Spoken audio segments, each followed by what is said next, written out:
they happen to quorum. We have a great number of people on the call. That's really brilliant to see. So welcome everyone. Welcome the Middle East. Welcome Australia. Welcome America. Welcome wherever you are. We in occupational medicine, we are a small band of merry men and women, kindred spirits us all, and that was the purpose of this Round the World series, was really bringing us all together. And taking it's kind of round the world in 8 webinars was the original idea. We had the first one on Southern Africa, which was just fantastic. It really was. And now we are here today, and thank you for everyone for attending and the speakers for taking the time to prepare. In case I forget to thank you at the end.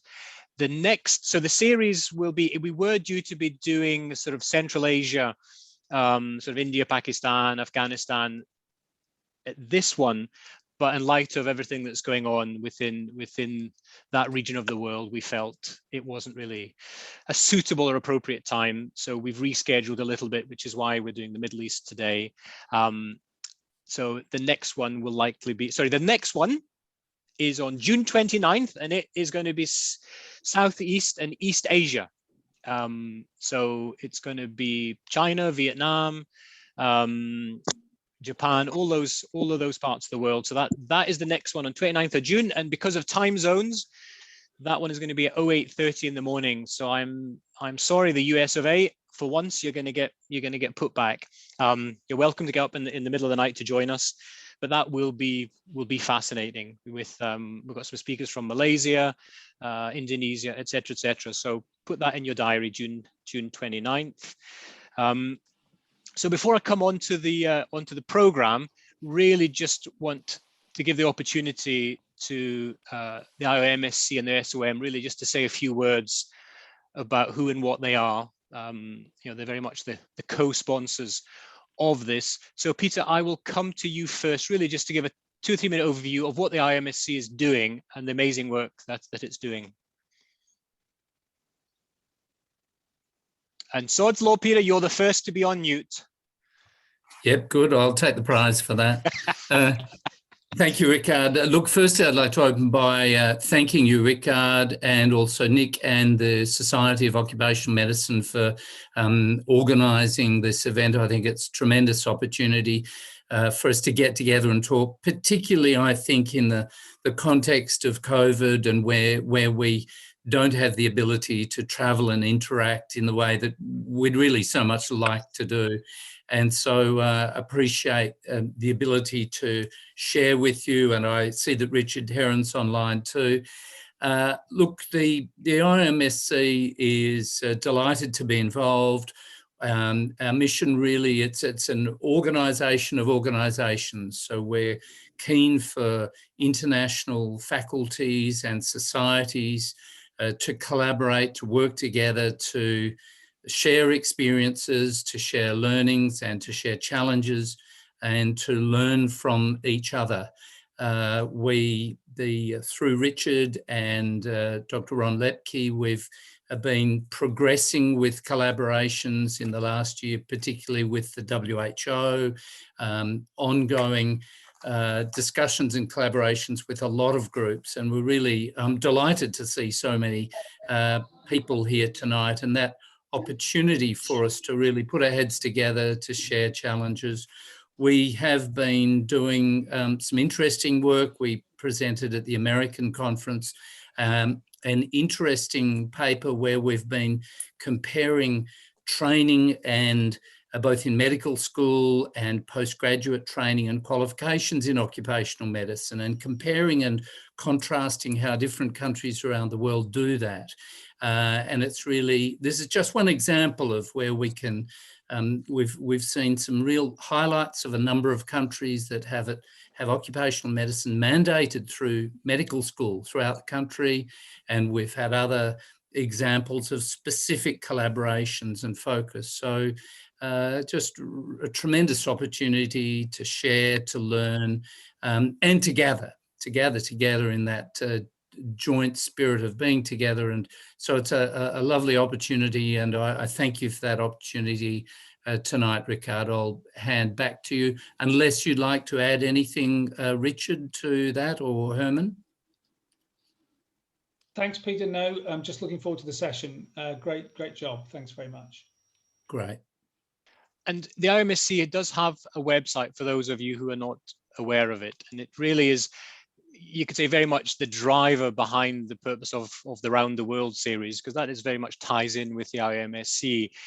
It is just, we all work in different countries, different regulations, but actually we try to deliver a very similar thing to our countries, whether we are highly developed or low middle income economies, and that's very much what the IOMSC does. So if your particular, I always get this number wrong, but we're almost at about 50 members within that. It's very collegiate. It's a very academic sharing, thought leadership group. So if your country is not within that, then please contact the IOMSC, because it is open to everyone, and the more countries, the better, because we all have different information and knowledge, which we'll see today, and which these webinars will hopefully demonstrate. And great work that's being done, some really useful toolkits and advocacy toolkits, which all of you who are, especially if you're in a sort of fledgling occupational health specialties in your country, there are products created that really will help empower you within your own government and health system. And another global organization which ties us all together and helps us is the Society of Occupational Medicine, and its illustrious CEO, Nick. Do you want to give a little briefing on the society? Thanks, Rikard, and thanks for chairing BR SOM International Group Chair. Very much appreciated, and great to work with IOMSC, and welcome everyone from a grey, kind of rainy London. I'm sitting here in the Royal College of Physicians. So yeah, we very much welcome this collaboration. We had one in Africa, as Rikard said, and there's an opportunity for people to come together, make the links, learn from each other. We're very concerned about, obviously, protection of workers during the COVID pandemic, and I'll put resources up on the chat about that, and do introduce yourself on the chat, and any questions for the speakers too. But it is a moment of crisis, an opportunity for occupational health to show its value in terms of good risk assessments, hierarchy of controls. We've got work on also on long COVID and helping people back to work. So a real opportunity to embed, a bit like kind of following, I don't know, Piper disaster. We can embed occupational health in both health systems and workplace health going forward. And I think we need to take advantage of that and be part of the narrative, as our esteemed patron, Dame Carol Black, said recently. So I think that's enough. I mean, also we've got a conference, online conference coming up on the 30th of June, various other events. Do look on our website, and obviously we have international membership, which I think we offer at a cost. So do join as an international member and get our journal, various other benefits too. But thanks, Rikard, and back to you. Yeah, I just want to echo that, for those of you who are not members of the society, and usually these webinars, like most organizations, are exclusively for members only, or are expensive to join if you're not a member. But we very deliberately opened all of these up to anyone, very deliberately, to give people access, one, to the IOMSC, and two, to the society. So once again, I would urge you to have a look at the society website. Wherever you are in the world, I mean, there are international tools there, not hugely expensive, and we do have a dedicated international group, which is what I chair, and is sort of what's organizing this. So I would take a look if I were you. Right, to the program today. I mean, we have a fantastic program. I am sure you will all agree. 4 amazing speakers, and we've slightly jiggled the schedule around a little bit. So we are going to start with Dr. Janvier Gasana, and you've seen what the title is. I'm not going to repeat all of that, but that's going to give an overview of occupational health and the challenges within your region. And then Dr. Kavita Dhingra from Emirates Airlines, and then Dr. Thomas Pauls from a oil and gas shale worker welfare perspective, and Dr. Omar El Nagieb, if he's able to. Dr. Omar, he is the health minister in Sudan, but unfortunately I got a call from him this morning at 6:30 telling me he's been called into the Prime Minister's office because they need to make a decision on whether they're going to be shutting down Sudan as a result of COVID. So I think that is a reasonable excuse for him to be late or not to be able to attend today's webinar, but he said he would try and jump in at the end. but if not, I have his slides and I may try and go through those. So without further ado, our first speaker of the afternoon is Dr. Janvier Gasana, who originally is from the beautiful country of Rwanda, and he is a occupational health consultant, professor, and he's the founding chair of the Department of Environment and Occupational Health at Kuwait University Faculty of Public Health. But he's also an online professor and a course director at the Medical College of Wisconsin, and he's doing a lot of faculty work in developing on-site and online academic programs in the new School of Public Health. And he is going to give us an overview of occupational health in the Middle East. Dr. Gasana, over to you. Thank you.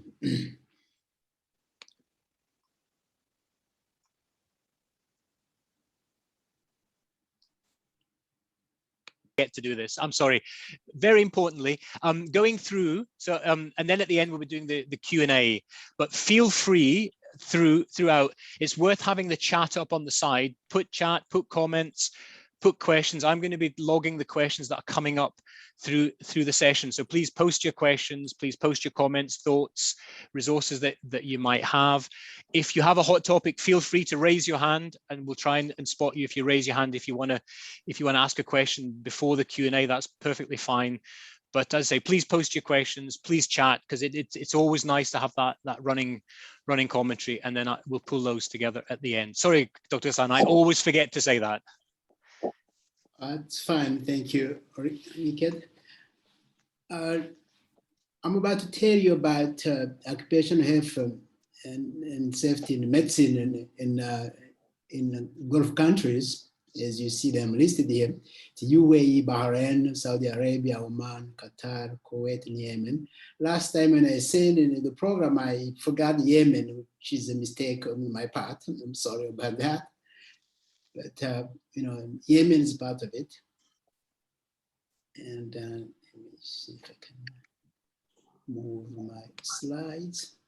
So I'll talk a little bit about the occupational health and the general features in the Gulf countries. Like in other countries beside the Western world, they have their challenges and they have their, you know, work to do with those challenges. Labor forces and establishments and the growth of costs and occupational injuries are costing to the countries.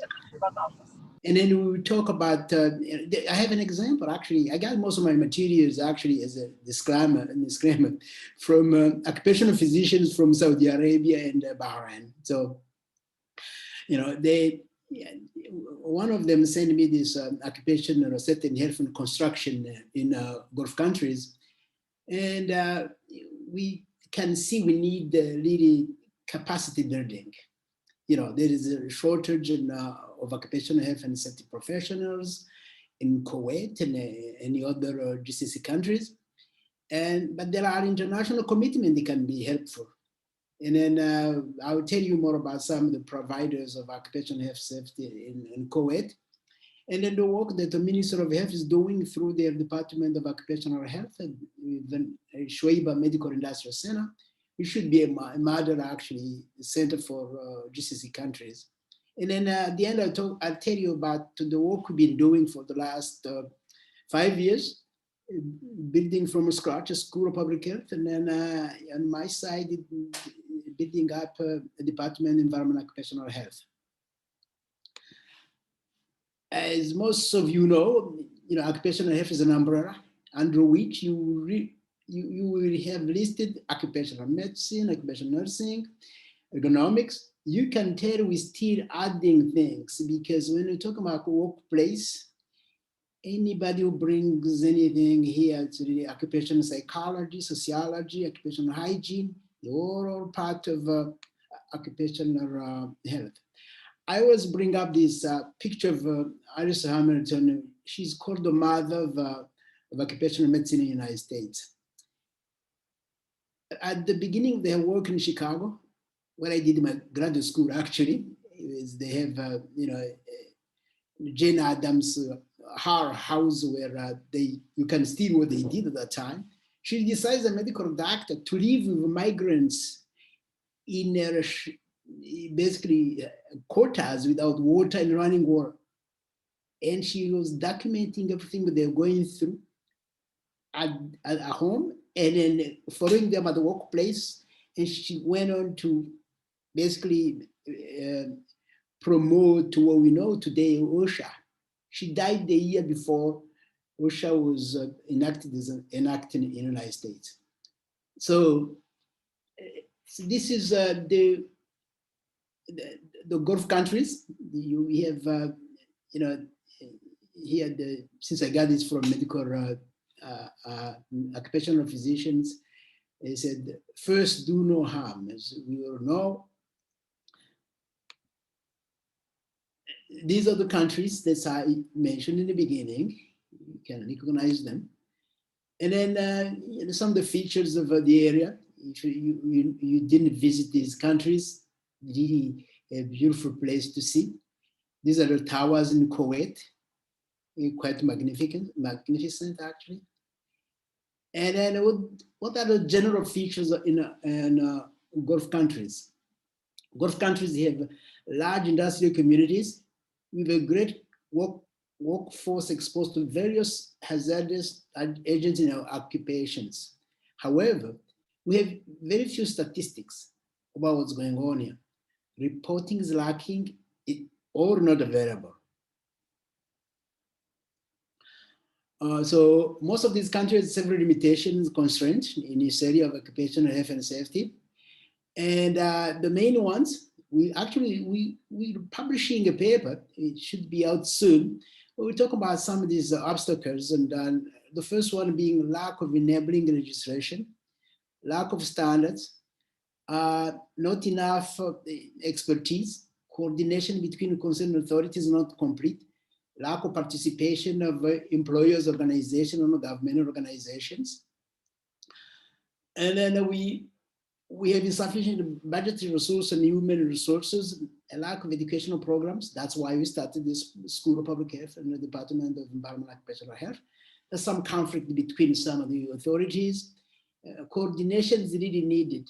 And then underreporting of occupational morbidity, both injury and disease and mortality.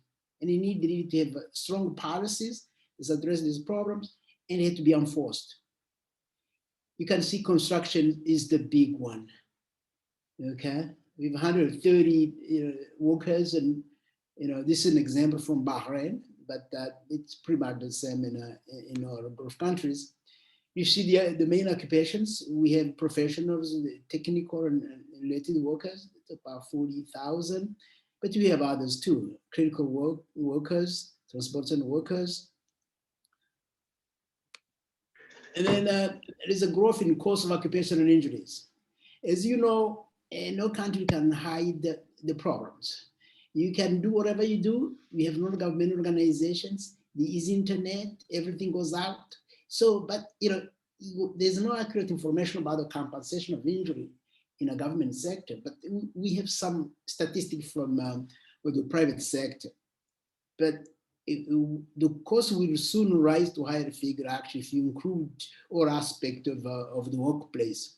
So we don't have any precise information about the compensation and treatment of occupational injuries and disease. And I will argue, in fact, we will get to a point where we need to advise them to come up with some of the National Institute of Occupational Health and Safety. Occupational safety and health and construction in GCC, you can tell is the big one. 40% of injuries are seen in construction, only followed by manufacturing industries, and it's quite telling. And then you can see the number percentage of injuries in different sectors. This is the issue of construction, coding, transportation and car accident, excess stress, fall from height. You've seen some people holding on the scaffold without really paying attention, which is really frightening when you see that. And then we have the heat, because summer months are quite hot. You can have a really heat stroke very easily. You can see they can go up in 40s, and it's not really healthy at all. And this is really something that's COVID-19 brought up. And, you can see the number of non-Kuwaiti cases are quite astronomical compared to the Kuwaiti cases. And the reason is the migrant workers they used to live in some of the apartments. There will be 12 in one 2-bedroom apartment. You can see there's no way you can have a social distancing. In fact, the Minister of Health himself is the one who said, well, they got to be changes in a way of living. The landlords who allow people to live in a 2-bedroom apartment in a number of 12 or 14, it's not helpful at all. Look at the numbers. Look at the non-Kuwaiti cases. These are migrant workers. So you can see why now we're really paying attention in this area. Gulf countries are paying attention to basically to occupational health and safety. There is a need for capacity building, first in healthcare, because as I'll tell you, we're building our programs. We will come up with an occupational medicine program with the medical school, because we need to build the capacity in occupational health and safety. And it is a shortage of physicians, occupational hygienists, ergonomists, and occupational nurses, toxicologists, safety officers. And these are the numbers actually in Kuwait. Occupational health and safety manpower in Kuwait. You can see physician only 19. They pretty much work for oil companies. They've been trained, most of them have been trained in the United States. I mean, some in the United States, but most of them in the UK. So you can see the technicians, you can see, the safety engineers, 63. This is not the statistic, but the new statistics are really not really different from this. And you have nurses about 19, which is already enough for a country with all the industries and business they have here. They can work with the WHO, the World Health Organization, and they have this global plan of action. Migrant workers, contracted workers, they are called. ILO have conventions. In fact, they all member, GCC countries are member of all these international organizations. They know about these conventions and recommendations. So the key is just making sure that they really, work closely with those international organizations. We have these providers of occupational health and services in Kuwait. It's the Minister of Health, Minister of Labor, which now is a Minister of Social Affairs, and then you have Public Authority for Manpower, and you have, the list you can see, it's really long, even the Minister of Defense, you have oil sector. There is urgent need to establish for better coordination activities they both provide, either a National Institute of Occupational Health and Safety like in the US, or a National Institute of Occupational Health like NIOH in South Africa, or even a Finnish Institute of Occupational Health. The reason I'm saying my dean is from Finland. He used to be the director of the Finnish Institute of Occupational Health. They can learn from him. He had a tremendous experience in that area. So we have the MOH, the Minister of Health and Occupational Health and Department. They have the SWABA. That's where I send my students actually for practicum. It's a really well organized occupational health and safety service. They really provide good service to the workers. And the center is considered as a model not only in Kuwait, but also in the entire countries of GCC. If you can be replicated in every country, a part of the GCC, that would be really fantastic, because they do a very good job. Now, so this is our program. 5 years ago, we started the School of Public Health next to the medical school. We have a bachelor degree in health and community studies. We have a master's, one in environmental occupational health, which I'm running, and my colleague from Malaysia is running the health policy management.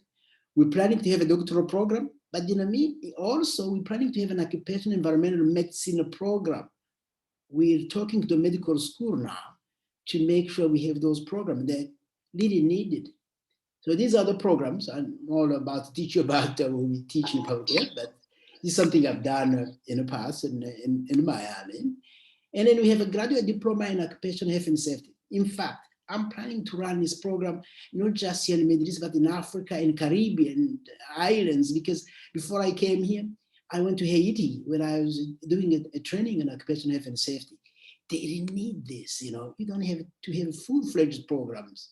You know, these are some of the highlights of the diploma. These are some of the courses you provide.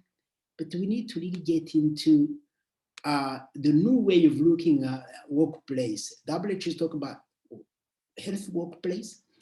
And I actually in the United States, very familiar with this, total worker health. In fact, one of my former students in MPH program in Miami, he's doing a PhD in total worker health.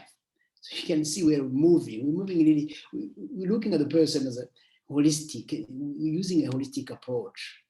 But this is the challenge we have now as human beings. This is my last slide. After this pandemic has passed, because what they call invisible workers, essential workers, mostly in the informal sector, will we be remembered this newfound perspective that all workers are essential? And will we let people become invisible again? This is Martin Luther King Jr. is my hero. No work is insignificant. All labor that uplift humanity have the dignity and importance and should be undertaken with painstaking excellence. And that's all I had to share with you. If you have any question, comment, feel free to go to ask. Thank you. Dr. Gasana, thank you. A fantastic presentation. It really frames the beginning of our discussions today when we go into sort of more slightly specific topics. So thank you for that. So obviously, Dr. Gasana will be with us for the Q&A. And now it gives me great pleasure to move in to, and pardon the pun, the hottest topic in the Middle East. You may not know, but I worked in the Middle East for 9 years, Dubai, Doha, and Abu Dhabi. Best years of my life, loved working there, but heat stress and the summer were a major challenge. And for someone like Emirates Airlines, which Kavita leads the Occupational Health Department at Emirates Airlines, is sometimes can be a thankless task. So Kavita has been with Emirates Airlines for quite a few years and now leads the Occupational Health Department there. So Dr. Dhingra, I will feed over to you. Thank you. Thanks for the introduction. I'll just bring up my presentation. Just give me a moment. Are you able to see that? Perfect. Perfect. Okay, thank you. Thanks for the introduction and thanks for the opportunity to speak to you today in my 15 minutes all about the heat stress challenges that we experience airside. So I'll try and cover very minimally the background of heat stress and contributors and heat-related illness. We all know the basics, so I won't spend too much time on that. And then I'll focus more on the Dubai summers, the thermal work limit as a heat stress indices here in the region, in the Gulf region, our experience as a company, and no talk in this day and age can be complete without the mention of COVID. So thermoregulation, the main ways our body keeps our temperature around 37 degrees is by blood diversion. That's from the muscle and the brain, which leaves us sometimes with tired muscles, fatigue, and also decreased mental alertness. The other way is sweating. So by bringing sweat to the surface of the skin, the body loses heat by evaporating that sweat. The problems that ensue are poor grip, steaming goggles, and the main one, dehydration. So most people tend to use thirst as an indicator and don't drink enough. Thirst is a really poor indicator of needing to take in water because it's already, your body's already 2% dehydrated at the point that the thirst kicks in. So we know that at 2% dehydration, the mental capacity is already decreased, the alertness, and also the ability for you to carry out physical work has also reduced by about 6-7%. And as dehydration increases to 3-4%, your ability of your muscles to do physical work can reduce to almost 20 to 50% in moderate to hot climes. So this can end up causing heat-related illnesses when thermoregulation fails. And that could be minor, like rashes and cramps, or it could be major, like exhaustion and heat stroke, which is a medical emergency. The other things to think about when we're talking about working in the heat is UV radiation, the effects that that can have on the skin, just simple things like sunburn to chronic sun exposure that can cause skin cancer and cataracts in eyes. We can also find people suffer with excessive fungal infections being out working in the hot, humid conditions. Heat stress contributors can be thought of in three main categories: the environment, split into air temperature, humidity, radiant heat, not just from the sun, but also from the ground and metallic objects around and engines around, and their air movement. Human factors, there's a list here, I'm sure you all know, but the bit that I really wanted to focus on in terms of human factors is that we have quite a large contingency of migrant workers that are from the Asian subcontinent, and they tend to come from lower socioeconomic backgrounds. And so they may not have had great healthcare to start with. So there may be some chronic diseases that are undiagnosed or just uncontrolled chronic diseases that can contribute to the human factors there. The other point I wanted to touch upon was acclimatization, and this is our body's ability to sort of manage with the environmental factors and the heat in specific. You normally lose a bit of that ability to acclimatize over a weekend and then completely lose it between 7 and 14 days of being out of the hot environment. So that's really important when we think about new employees coming into the business, or even current employees that have gone on leave, on annual leave to cooler climes. When they come back in, ideally you would want to graduate their involvement back into the hot climate, but that's easier said than done, and operations don't always allow for you to start your employees back with 50% working outside in the heat, with 50% of the manual handling tasks, for instance, but ideally you'd want to try and acclimatize them over 5 days. When we're looking at work, we look at the work intensity and the duration, but we also need to be mindful that PPE can add to the thermal load on the body. So the Dubai summer, the hot facts. Our summers tend to range from about May to September, and the daytime temperatures can range from the mid-40s to the 50s. Because we sit right near a body of water, the Arabian Gulf, we tend to have quite high humidities. The average is quoted at about 60%, but in all honesty, around the summertime, it can easily rise to 90% humidity, which makes it very, very difficult to release the heat from the body. With the high humidities, obviously that decreases the effectiveness of evaporation of the sweat, and the air can be quite stagnant, so there's not as much airflow. And when the temperatures are that high, obviously, you know, the temperature, the ambient temperature is higher than the body temperatures. It's really hard to release your heat. In the evenings, although the summer the temperature dip to the 30s, mid-30s in the summer, the humidity can sometimes feel like it's almost higher. So there's not a lot of reprieve, really.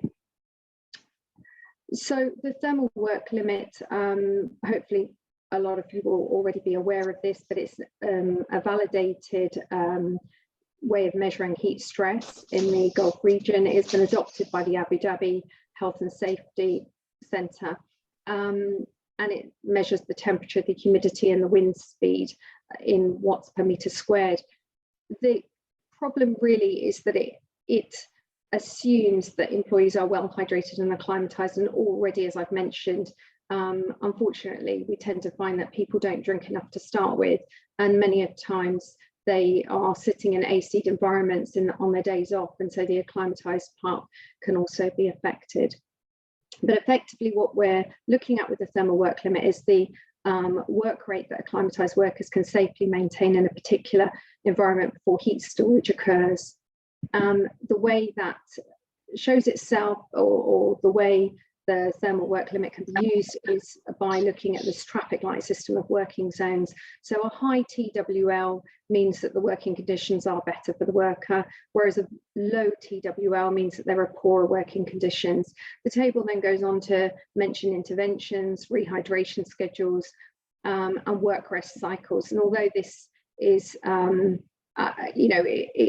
it's a really good, the way it's been laid out, it's actually quite hard to implement. So when we look at our workers, and I'll go on to talk about our airside operators in a few minutes, but they tend to be doing loading and unloading of planes, which is heavy manual work, and its operations are 24/7. And so it's really quite difficult to put them on a work schedule when the TWL is quite low, as suggested here, 20 minutes of work and 40 minutes of rest. So although this is a really good thing to present to managers to try and explain to them what the ideal would be, the practical implication of it could be very different.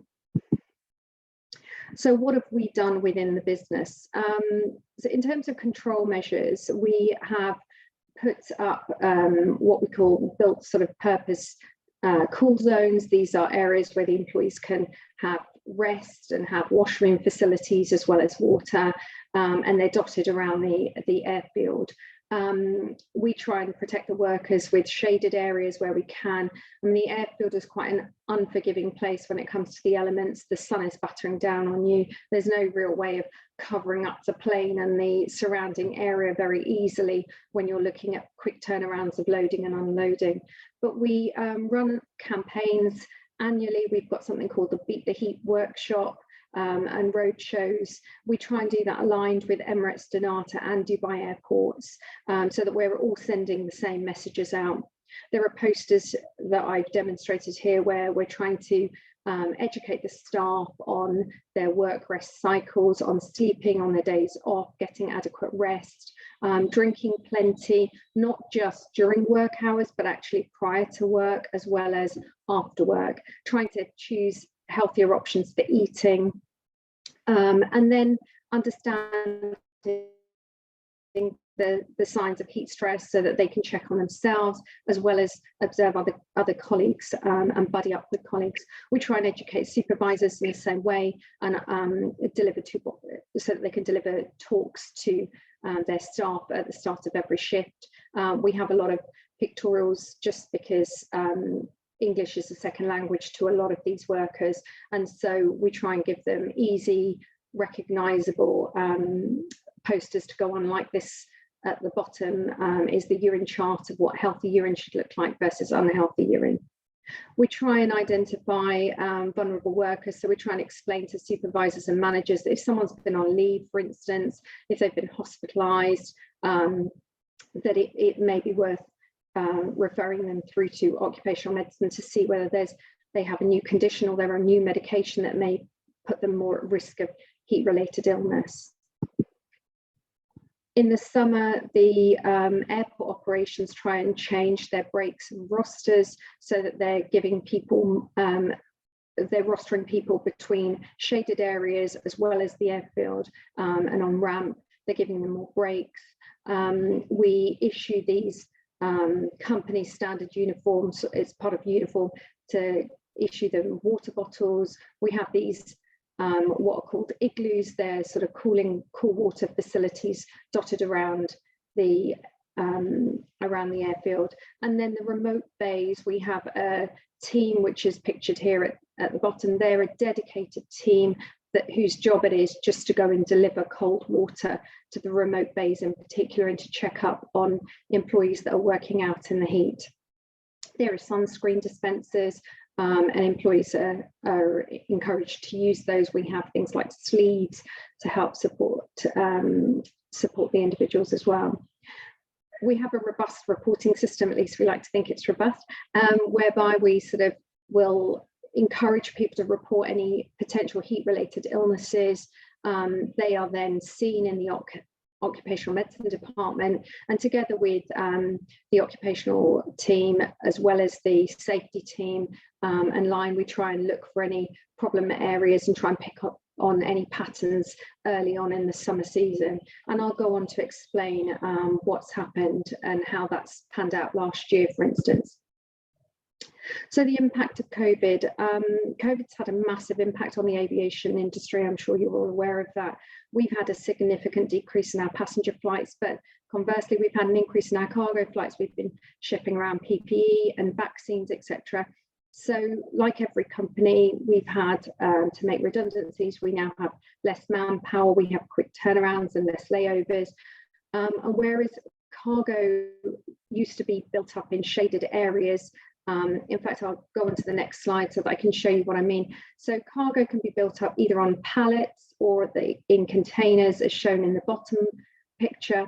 Then there's a tractor, which is this little vehicle that will pull all the cargo to the plane side. And there are LDL equipments that mechanically load the cargo onto a plane, whether that's a passenger plane and in the belly of a passenger plane, or whether it's an actual dedicated freighter plane. So we have a dedicated freighter fleet, but a lot of cargo is also sent on passenger fleets. So with the decrease in passenger planes taking off, that meant that some of our passenger planes had to be almost converted as such to makeshift freighters.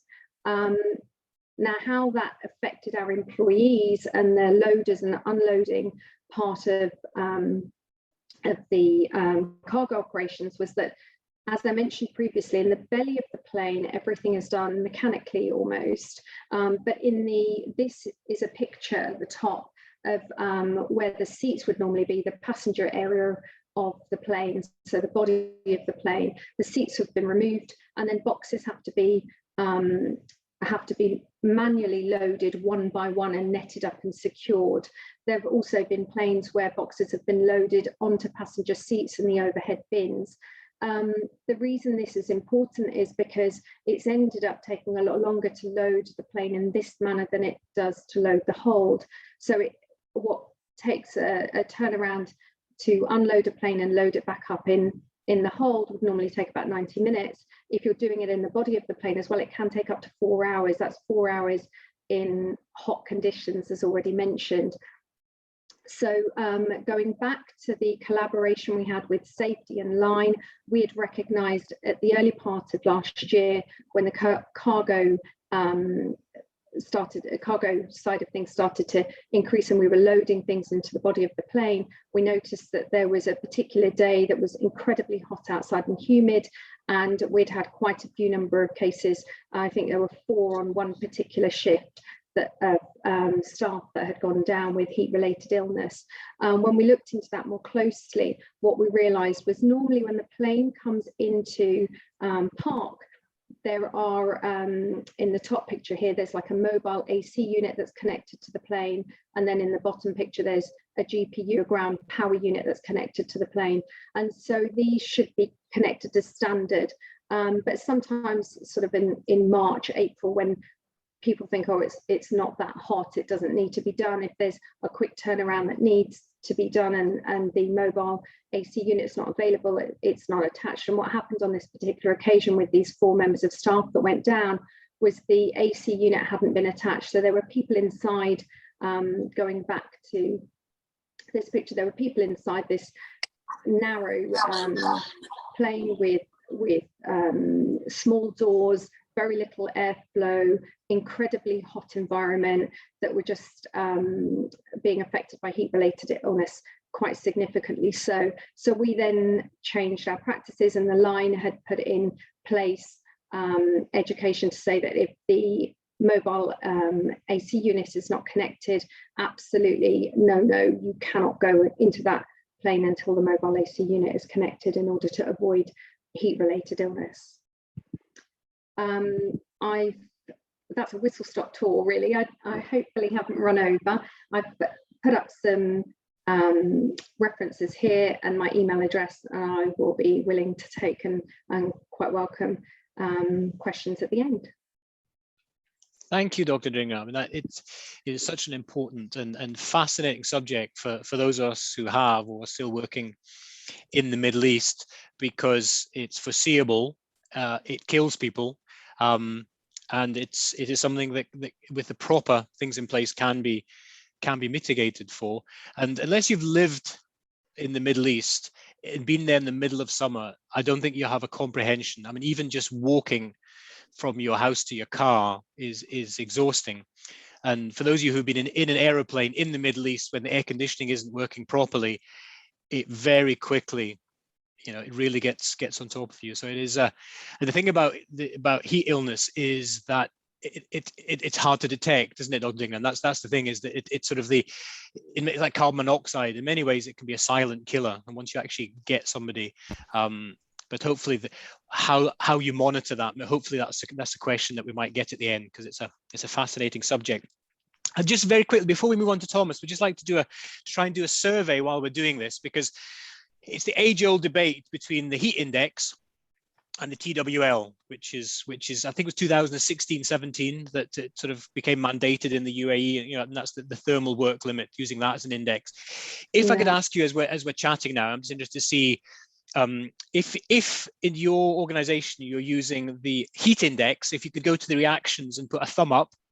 So if you put a thumb up, and then if you're using the thermal work limit, if you could press on the heart, then I'd be interested just to see what proportion of people are using which system, and then I'll try and pull that together at the end. And for our third speaker, it's a great privilege to have Thomas Pulse. Thomas is currently the Shell's regional health manager for the Middle East and North Africa, and luckily is also based in Dubai. And a large part of his work is working with operated, non-operated ventures on really providing emergency response and worker welfare challenges. He is a multi-talented and multi-bright individual, graduated in Amsterdam in 2008. He holds, as well as being a physician, he holds an MA in law and diplomacy from the Fletcher School in Massachusetts. So, and Thomas joined Shell in 2016. Prior to that, he did some fantastic work with Médecins Sans Frontières, which ties very much into what he's going to talk about now, which all of us on this call who have worked in the Middle East or any part of the world, workers' welfare and how we treat. And I think a couple of speakers have touched upon the migrant workforce. I did 18 months in Qatar with the stadiums being built, et cetera, and how I always think it's a test of us as corporate health professionals and also our organizations, how we look after those tens, hundreds of thousands of migrant workers that are out there. Many will have seen the camps they live on, the conditions they live in. And if we as the organization are not driving through good welfare practices, then I think we are failing. And this is something that Shell and Thomas are fantastic at. So on the back of that, I will pass over to Dr. Pulse. Thank you very much, Rikard, for the kind introduction. And thank you very much for the invitation as well, and to the previous speakers to set this up in a way that I think is going to make for a nice tying it together, because that is truly what the Worker Welfare Program is. The company that I work for always insists on showing this slide that you will have exactly 3 seconds to read.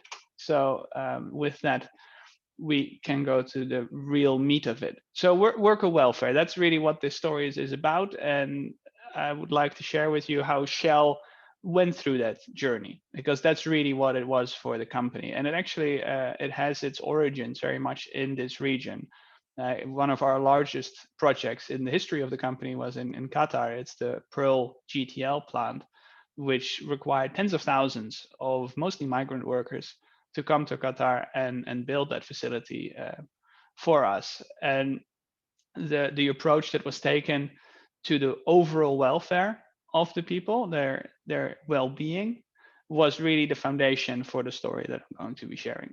And so as a company, we see it both as a responsibility, morally, ethically, to treat the people that we work with and that work for us in the right way. Right? So that's very close to our values. But by showing that care, you get more. Right? It's not just that you're doing the right thing. You're getting a very clear change in performance, and we've gotten better over the years to articulate that. And that is a great, powerful enabler of how you get your partners to join you on these journeys. Like, how can spending more money basically on the well-being and welfare of people translate into a return that is valuable to people and to the businesses that basically pay for it.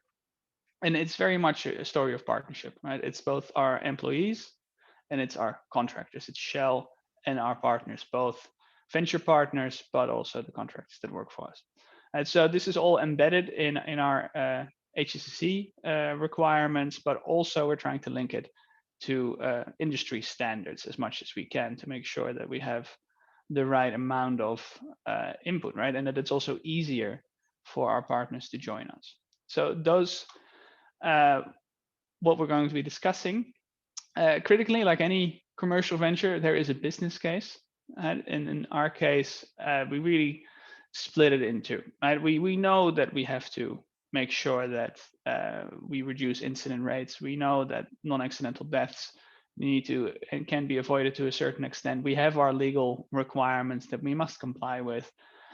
But occupational health and other safety standards in this region aren't necessarily fairly well embedded in legislation. So the red line that you won't cross, you can still do get away with a lot of things, basically. And we've seen the tragic consequences of that.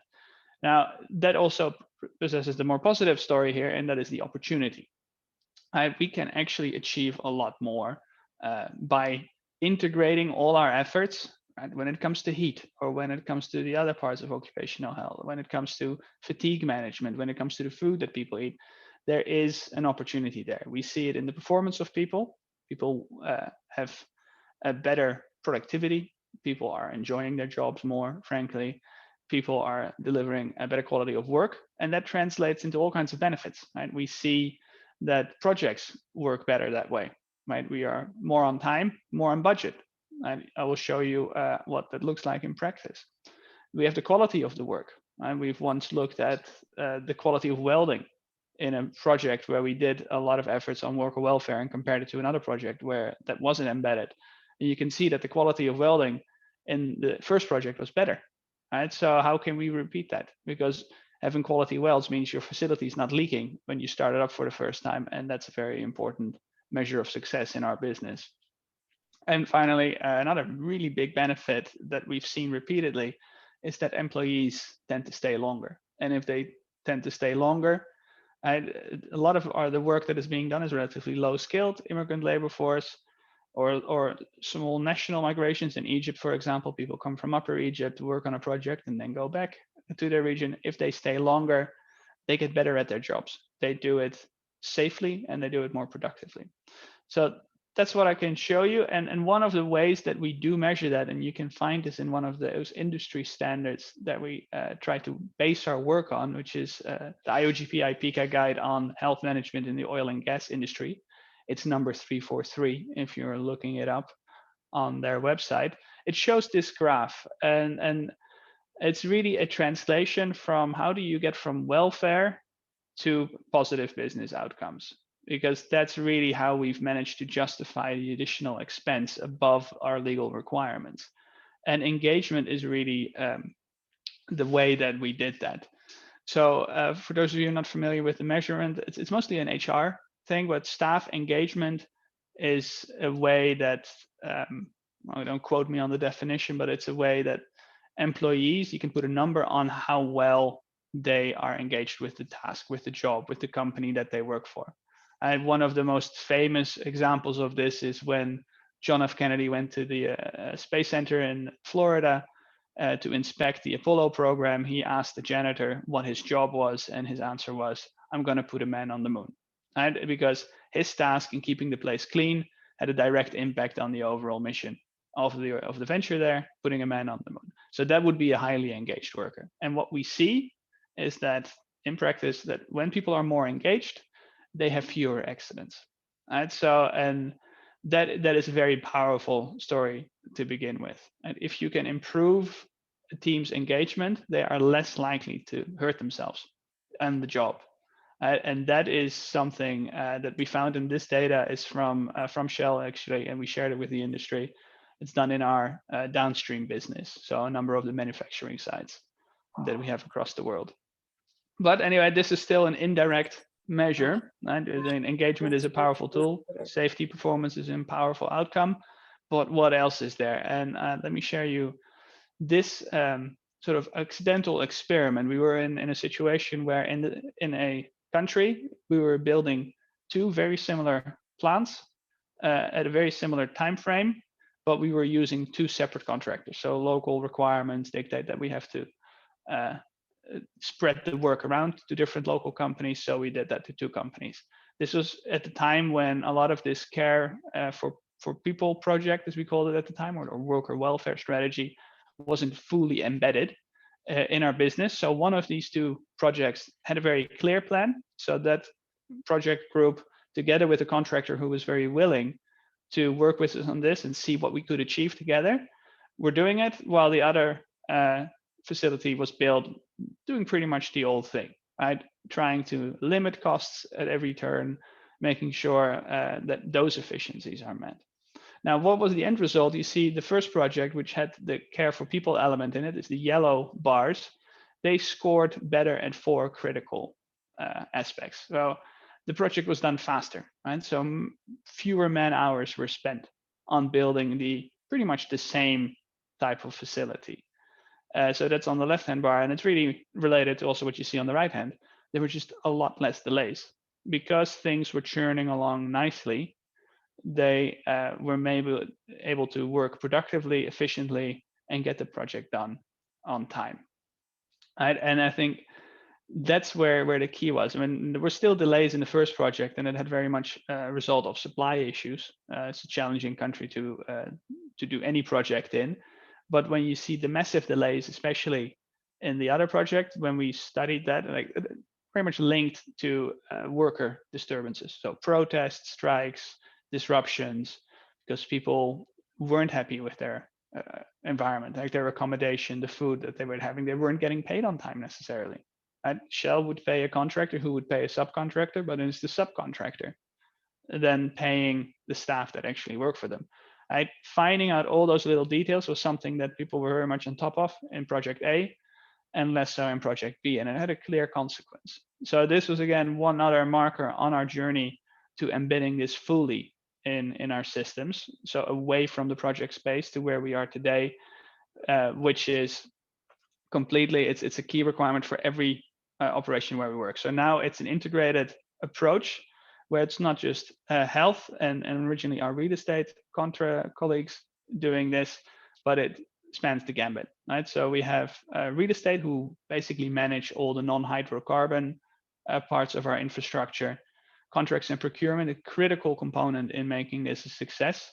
And just imagine it when we recruit staff, especially from the subcontinent and the countries around it, that if we can have everything correctly in our contract originally and in our requirements, but by the time somebody gets recruited, a lot of things have changed. A lot of subcontracts have been signed. And if we don't pay attention to terms and conditions that these people work under and come to a country in this region for, might have changed to the point that we're actually not meeting our original requirements. And it takes a very active involvement to make sure that we that we follow that through. And we also work with our colleagues in safety and social performance. And there's several guides and documents that businesses can build on, because we've also made very clear that moving forward, if you work for Shell, your Shell business in a country that has this worker welfare risk, then the business that is making the money is also responsible in making the money in the right way. And they are accountable for the success of their worker welfare program. So it's not something that's bolted on the side. It is a key requirement for the business to deliver with support of the functions. Now, we do that, hopefully, it involves a lot of our contractor partners. As you all know, when you start building a facility, you will have plenty of contractors. When you operate a facility, you'll have a lot of contractors. So how do we make life easy for them to be successful in achieving our goals? It's about creating a common language, a common playing field, if you will, where we can get the same requirements. So one example that the oil and gas industry or the energy industry is doing this now is, for instance, around life-saving rules. Right? Initially, all the companies had their own set, and over the last year and a bit, IOGP as an industry group has standardized that so that we always speak the same language. It doesn't matter which company you work for, you will always follow the same life-saving rules. Now, we see a same opportunity when it comes around worker welfare. And one of the key partners here is an organization called Building Responsibly. And I would very much like to encourage everyone to look them up and see if it touches on your business that you're working in.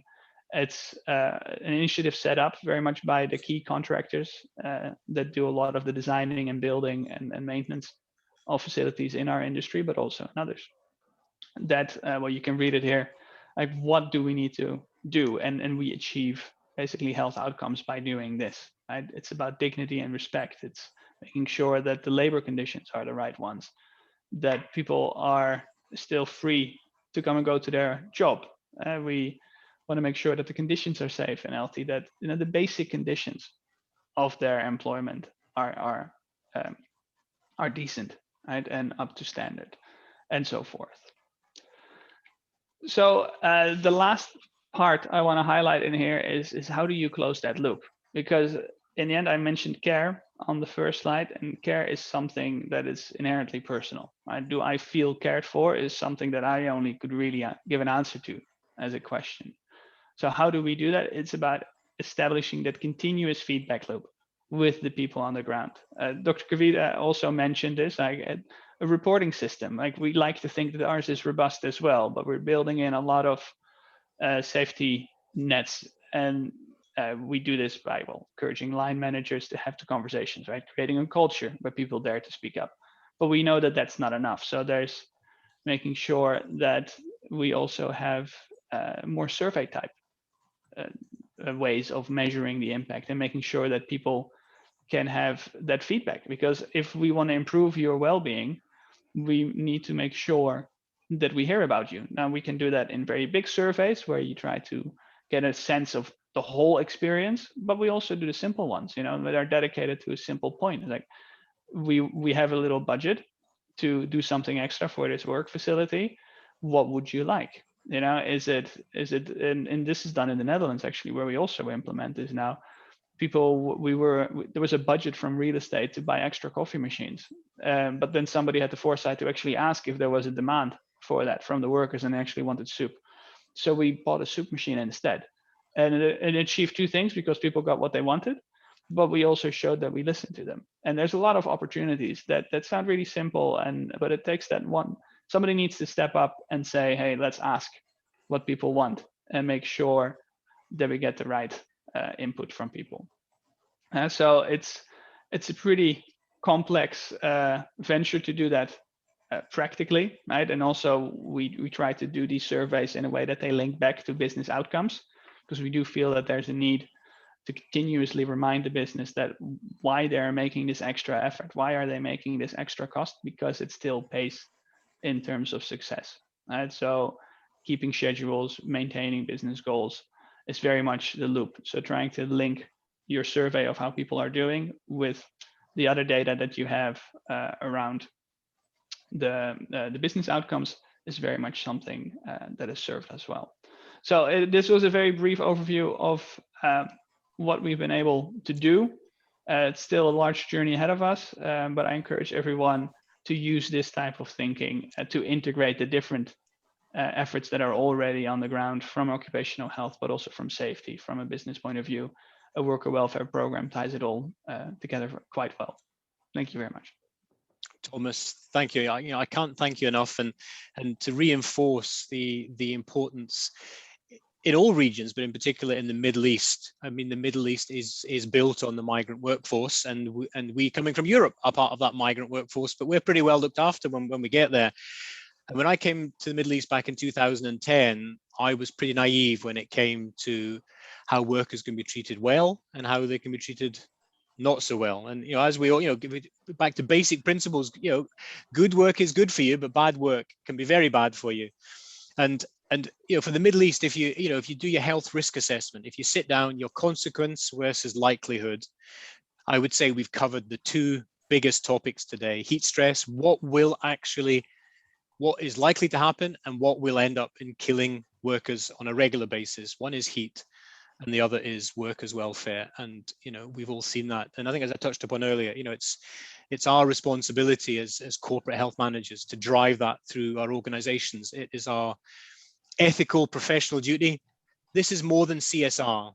This can be clouded. Well, we look after our workers through CSR. No, that is different. And I really want to compliment Shell, and we've got also some audience today from BP. I've been on both and inspected both of their sites, and both are absolutely supreme examples of how looking after the migrant workforce should happen. You know, when you go to their sites, the migrant workforce are happy, enjoying work, and have great conditions. And as a result of my time in the Middle East, I still have a huge passion for workers' welfare, and that was purely created in my time during the Middle East. Because in developed countries, we call it well-being programs. Well, you know, if you're in the US or Europe, well-being is about eating less and exercising more. Whereas, you know, if you're in a low middle income country, well-being is about having enough food and having clean water. So it's important to remember that, you know, this all ties up, and that's what sits with us. You know, we are those corporate health practitioners.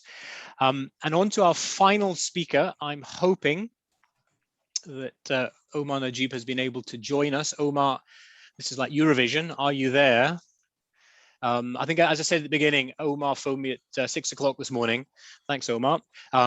He was on his way to the Prime Minister at Sudan, because they're making a judgment today on COVID, and so understandably that takes priority. And Omar isn't with us, but I did ask him to send me his slides, so I will pull those up. I will do my best to really just to overlay the message that Omar wanted us to present. If you just give me a second, I did have it prepared.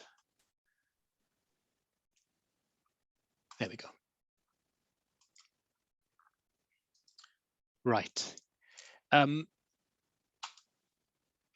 this is tying in to really the theme, a lot of the theme coming through today, which is advocating occupational health in all parts of the world, but in particular in low middle income countries. And that is certainly from Sudan, who is the Federal Minister of Health was wanting to speak about. I posted a couple of documents up on the chat there. You know, one is the IOMSC toolkit, which really ties very much into this. And the other link I put up is the OGPI PICA 343, which is managing health. It says in oil and gas, but the same principles apply anywhere. You know, a health management system, how to tie in your worker welfare. So those are two immensely useful resources. I have to say, my time in the Middle East, I wouldn't have been able to survive without them. You will note today that we very specifically not spoke about COVID. Yes, we can't not mention it with what is going on, but we very much wanted to talk about when life returns back to normal. But you know, you can see there's some statistics from Sudan, and you know, Omar is asking the question, you know, is it a luxury? Well, I think, you know, people who are working in these countries can answer that, and the members from low middle income countries that we have on IOMSC very much find it a challenge to get the recognition of the specialty, but really what the specialty is driving to do. The reasons for this, well, you know, these will all be not new to us, but you know, we will have seen these before. If your health and safety and your occupational health is not enshrined in law and is regulatory, it's very difficult to push through a country and an organization. And we all know that when we're stood in front of the board and we're wanting to present a new way of working or a new initiative or something that we want to improve, the first question is, do we have to do it? And if it's not regulatory, it does make our life much more difficult. And then we're relying on presenting a business case to be able to get that through. And in a lot of these countries like Sudan, there is no, you know, at a high level, government level, you might say, yes, we want to do occupational health, but if it's not on the ground, if there's nobody there actually doing the medicals, doing the assessments, then this was the big things we did in Qatar, was actually setting up occupational health clinics for the migrant workforce. And those were some of the most amazing places I've been to once they were up and running. And a lot of these countries, that there are not many practicing occupational professionals, never mind physicians, but and a lot of the industries go unregulated, which does make it very difficult, and it all ties down to regulation. And there's really just some of the biggest challenges that Dr. Nagieb talks about in Sudan, which he is the Minister of Health. And certainly for Sudan, they are fortunate their Minister of Health is an occupational physician, and is able therefore to drive that agenda through. I certainly wish we could get somebody at that level in the UK. That would certainly help us here. And as we say, Dr. Nagieb is talking about the ASGM. You know, it is gold mining conducted by small enterprises rather than the large organizations, very labor intensive. We are very fortunate to have Dr. Ivan Ivanov from the WHO on the call today. And this may be something that Dr. Ivanov touches upon. Within this sector, you see there, but actually this applies to any of those heavy labor dependent sectors, oil and gas being a good example, as I've touched upon with Shell and BP. And it's how that organization chooses to manage and look after that workforce. Is it acceptable to have on the same project site or within the same work location, two streams of healthcare? You know, what you could say is almost health apartheid on the same site. You know, is that acceptable? But there are some characteristics that within Sudan. The dreaded snakes and scorpion and bite stings.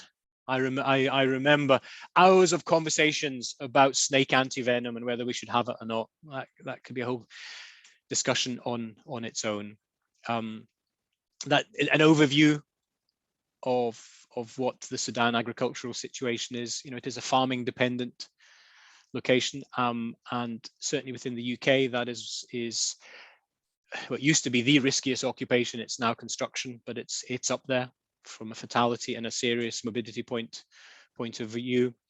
And obviously in countries like this, you do have the endemic,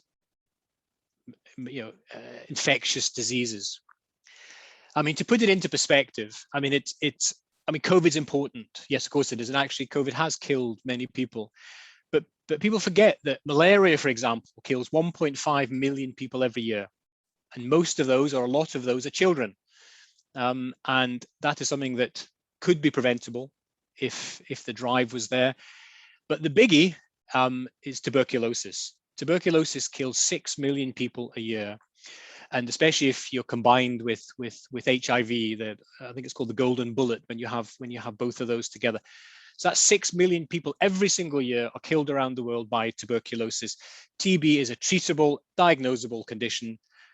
And that always puts it into perspective for me when you are looking at how to prioritize your health or your CSR activities.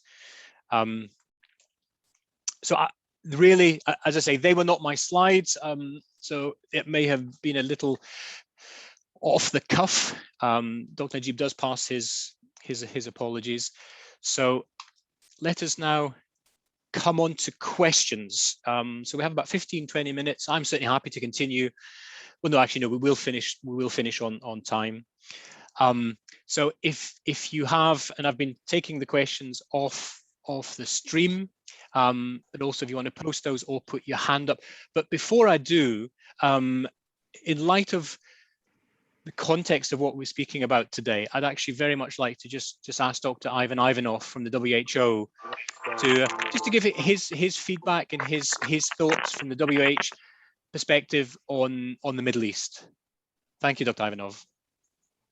Hello, salam alaikum. Good afternoon, everybody. And thank you very much for giving me the opportunity. I'm also here with a couple of my colleagues, actually, so I'm not alone. As you can see, we are in power. We have also in the audience Dr. Ola Al-Imam, who is the regional focal point for occupational health for the WHO Eastern Mediterranean region. She's located in Amman in Jordan. And I have also Dr. Iona Amster, who is a WHO consultant for Geneva on occupational health, and he's working from Haifa. And thank you very much. It was extremely useful actually to hear your presentations. I prefer more to hear than to speak. It's more useful. I have to recharge my batteries because otherwise I will run out of energy. But a couple of messages that I would like to share based on all these speeches. First of all, from my experience now working globally already 15 years and recently very intensively with other health programs in WHO and other public health authorities outside of our domains, classical of occupational safety and health, I cannot explain what is occupational health. It takes me half an hour to explain what is occupational health. By that time, people are already running out of patience. So we need to figure out a more humane way of saying what is health at the workplace or workplace health, and say it in a way that can be translated also to different languages and will make a sense globally. That includes the classical occupational health, but also the well-being, also the organization, the management of health issues at the workplace. Another thing is, and thanks to SOM for sharing the guide on occupational infection control. This is an area, this pandemic showed us that biological risk, particularly occupational infections, infection prevention and control, are quite shadow area in the area of occupational health. We didn't study, when I was studying in Bulgaria and everywhere else, we didn't study that much occupational infections. They were totally different things. So we need to build on this experience of the COVID-19 and prepare for future pandemics, because the resilience of workplaces for future pandemics will be a major task also for occupational health, to help the companies, the businesses, the workers to prepare so that they don't get surprised. Also, another lesson learned from me is that in the whole area of occupational health, when we look about all workers in different occupations, we tend to spend quite a lot of time on minors and high-risk groups, and we forget our own brothers and sisters, health workers that are dying, that are suffering, and that also need occupational health. And in the presentation of from Sudan, from the Honorable Minister, I noticed that they are absolutely unregulated. So it's another challenge. And I know there are a lot of good examples already on that. And then based on that, we need to also figure out how to engage more with the mainstream work on emergency preparedness and response. What we can add to protect health workers, to protect emergency responders, to protect workplaces in the context of the future emergency preparedness and response, and how to build healthy, safe, but also resilient workplaces. Workplaces which are resilient to a public health emergency, be it the outbreak of an infectious disease, be it a heat wave, be it a typhoon or cyclone or episode of air pollution, and how we can provide in the future, learning from all this digital experience now and all this, how we can capitalize and provide in the future some more modern ways of delivering occupational health services to workplaces, to workers, to businesses. Maybe my colleague Rola Al-Imam would like to say something from the very Eastern Mediterranean perspective. You are muted, Rikard. Yes, hello everyone, hello colleagues. Thank you very much, Ivan, for introducing me. I'm very happy to join this group, though I'm new, let's say, to occupational health, dealing with occupational health professionals in the region. As Ivan has rightly mentioned, I'm working right now with the Eastern Mediterranean Regional Office. So we provide support to all 22 countries in the Eastern Mediterranean region on occupational safety and health issues, whether, in the era or the pandemic era, or even after and beyond. What we have seen in this pandemic was really striking as towards how fragile we are especially with health workers, the health workforce, which is really paradoxical, because these are the people who are supposed to provide care and health care to the people in need and patients. But unfortunately, they are very much vulnerable and exposed to many hazards. During the COVID-19 pandemic, we have really, as WHO, have focused a lot on health workforce and health workers. That is very much in place, but we should not also forget those workers and the general public workers. We in our region have worked on literature review on the status of workers' health in the region, and I would be glad to share with you the report that was generated from this literature review. We've also generated an assessment tool to measure or assess workers' health in the region. And I know that Iran is piloting that right now. They're working on that, and we would also like to replicate this and have it also implemented in other countries in the region. So if any country needs support or any inquiries from the region on occupational safety and health, whether health workers, whether workers in general, then we are here to help in collaboration with our headquarters, and especially with Ivan. We've been working very closely with him. We are ready and very happy and glad to provide support on that. Fantastic, Rilla. Thank you. Thank you. No, that's thank you for that. I was running out of time, and I wasn't really able to do Dr. Nagieb's presentation justice. So I am going to ask Tazir, if I've said that name correctly, perhaps to do it a little bit more justice. We're very short of time, Tazir. So if you could maybe add from your feedback from your home country, I believe. Yeah, so hi everybody, and thank you for providing me the chance to speak on behalf of Sudan. And thank you for the IOMSC and the SOM and Richard and Rikard for arranging this.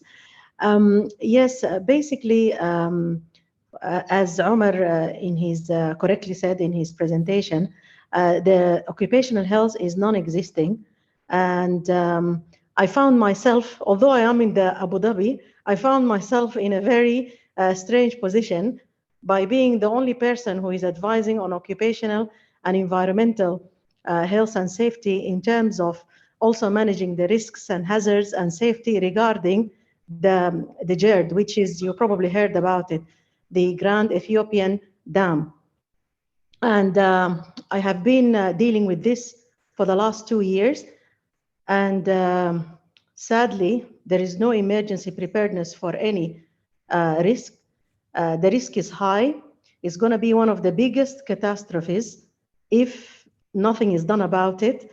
And sadly, I am finding it very difficult to convince the government and the people handling the project about the importance of the environmental, health and safety of the people. I'm dealing literally with about 20 million lives at the stake. So this is apart from the gold mining that Omar has mentioned. I've also done a research on the gold mining and what is happening is artisanal. I think Omar put it in a very nice way. There aren't any even companies, it's just individuals, and it is a very sad story. I can always share, the slides of a presentation that I have done in a conference 2 years ago.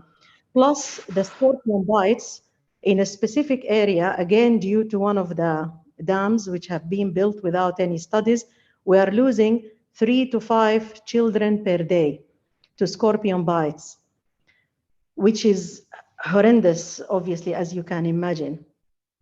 Again, I've been involved with the ILO on a very small scale, just momentarily, but they disappeared for some reason, I don't know why. And they were trying to build capacity and do like occupational health and safety training for the local community and safety regarding the flood zone, people living in the flood zones. again, the plan, I mean, Sudan needs help. And I think it's one of those places that we really need, the international community. We need all of you guys to help us. Okay. Yeah. Fantastic. That's in short. Thank you very much. Thank you. No, we can do this another time again. We could even do a special one on Sudan. And you're very fortunate to have Dr. Nagieb there in his position, because he has done a lot of excellent work, and we'll bring that to Sudan, particularly from the occupational health side. So yes, we will always be delighted to help. I've obviously been in an appallingly bad chair because we actually don't have time for any questions. So, and everyone has busy lives, so I am actually going to try and finish on time.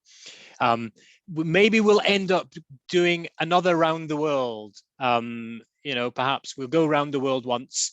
I say we've got 8 different seminars. The last one we're finishing off with which is going to be unusual but interesting, is going to be the Arctic poles. It was Arctic poles in Greenland and Siberia. Not quite sure what that's going to be, but that's the last one towards the end of the year or beginning of next. So just a reminder that the next one in the series is at the end of June. I think I said June 29th at 08:30. So really, just to finish off, I really wanted to particularly thank the speakers who have taken the time and pulled presentations together. We all know how hard work that is. Thank the IOMSC for all the work that they are doing, and the SOM for all the work that they're doing. They are hugely valuable resources for any of you who are working in this. Well, you are all working in this area, but go to their websites and see there's a lot of useful stuff. You will see that Ivan has put up some stuff from the WHO, again, very useful. And OGPI PICA, which Thomas mentioned, has a lot of very useful information on anything that would be useful to you within your countries. So any topic you're thinking of, have a look at OGPI PICA as well. So there's a lot of useful resources, and Ivan's just popped something else up there. So I hope you've all found today interesting, fascinating, diverse. We have quite deliberately tried to cover a lot, which inherently does make it a little more difficult, but want to try and have lots of speakers, short presentations, and then normally a Q&A. But I'm sure you'll agree that the feedback there from the end was as useful than it was Q&As from the WHO and from TASER there in Sudan. So thank you everyone for attending. I hope you found it useful, and we will see you again in June. And I say that's covering Southeast and East Asia. So be well, be safe, and we will see you again soon.